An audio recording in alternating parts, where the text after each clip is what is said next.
François Boutin, Benoît Longeon, bonjour. Alors on vous accueille aujourd'hui sur le plateau TV de Ludomag pendant le salon Educatis pour parler des nouveautés, des nouveaux outils de service pédagogique du projet Illico. Je rappelle, le projet Illico ou Illico, c'est l'ENT qui a été déployé dans la par la société Cosmos. Oui, pourquoi on a lancé ce projet? C'est d'abord une volonté académique de proposer des nouveaux outils pédagogiques pour les enseignants. Après, il y avait une véritable attente des enseignants, justement, parmi toute cette offre, de simplifier un petit peu l'offre d'outils numériques. Ça complique un petit peu la vie. Et puis de simplifier, justement, enlever ces problématiques techniques et technologiques qui sont souvent un frein à l'utilisation et qui empêchent justement le déploiement de ces outils dans le quotidien. Parce qu'on rappelle quand même qu'Illico, c'est un ENT qui a de la bouteille, on va dire. Oui, il y a 9 ans de déploiement, 9 ans historique, plus d'1 million d'utilisateurs aujourd'hui, 30 000 enseignants. Donc c'était aussi un défi de proposer des nouveaux outils tout en conservant l'existant et sans déstabiliser les usages quotidiens. L'idée c'était de passer d'un outil de diffusion à un outil de production pédagogique. Dans cela, d'accompagner les enseignants vers l'usage du numérique. Donc, quel genre d'outil? Est-ce qu'on peut détailler un petit peu ce qu'il y a de nouveau? Oui, alors les grandes fonctionnalités, c'est d'abord un studio de création d'activités pédagogiques, justement d'enlever un petit peu ce panel d'outils et de tout reconcentrer dans un seul outil qui permet, avec des outils clés en main métier, de produire des supports d'activités pédagogiques, une facilité dans la diffusion auprès des élèves, puis l'autonomisation des élèves. Oui, on a travaillé sur un module de gestion de travail à faire qui permet du coup à l'enseignant de suivre l'avancement de chacun des élèves, de pouvoir différencier ce qu'il donne à faire à chaque élève. L'enseignant peut travailler auprès de quasiment chaque élève. On peut faire du personnalisé, c'est-à-dire élève par élève quasiment. Et mais aussi faire plusieurs classes, plusieurs élèves de plusieurs classes. C'est vraiment un outil simple d'utilisation pour tout seul. Donc vous travaillez à la DAN, vous êtes chef de projet Illico. Donc vous aviez ces remontées de la part des enseignants de faire de la différenciation, d'utiliser l'ENT pour cela?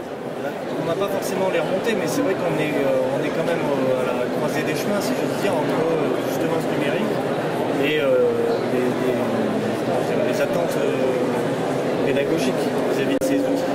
Et on avait forcément ces idées derrière la tête. On parle de différenciation pédagogique et le numérique en cela est une force, une capacité qu'on ne rendra pas difficilement ailleurs. Oui, tout à fait. Et dans les éléments qui sont les plus utilisés, ou qui vont être les plus utilisés, en tout cas, c'est accentuer la production orale, des élèves, qui aujourd'hui peut être réduite à néant sur une journée. C'est la mise à disposition d'enregistreurs audio, des choses comme ça, qui permettent à la fois donc, de favoriser la production orale, mais qui commencent à mettre un pied, je dirais, dans le numérique pour ces élèves, où on va rendre le travail directement dans l'ENT. On va rendre les cours d'anglais, les cours de langue, produire directement dans l'ENT.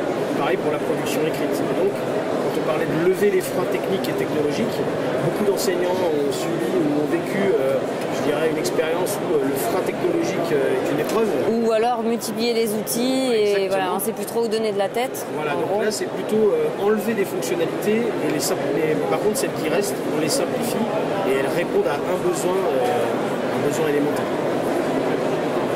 L'enregistreur audio, ça fonctionne aussi pour les élèves allophones, pour les élèves dyslexiques, pour les élèves qui sont les plus éloignés de l'école.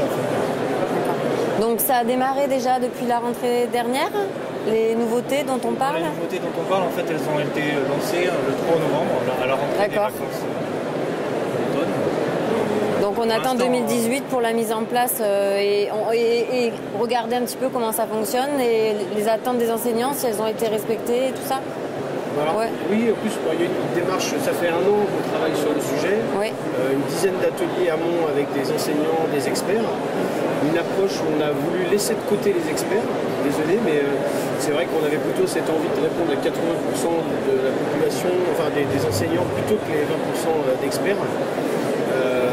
Voilà, c'est vraiment c'est un projet qui a été itératif, où on a présenté des maquettes régulièrement aux équipes Illico de façon justement justement à appréhender l'outil avant de le lancer.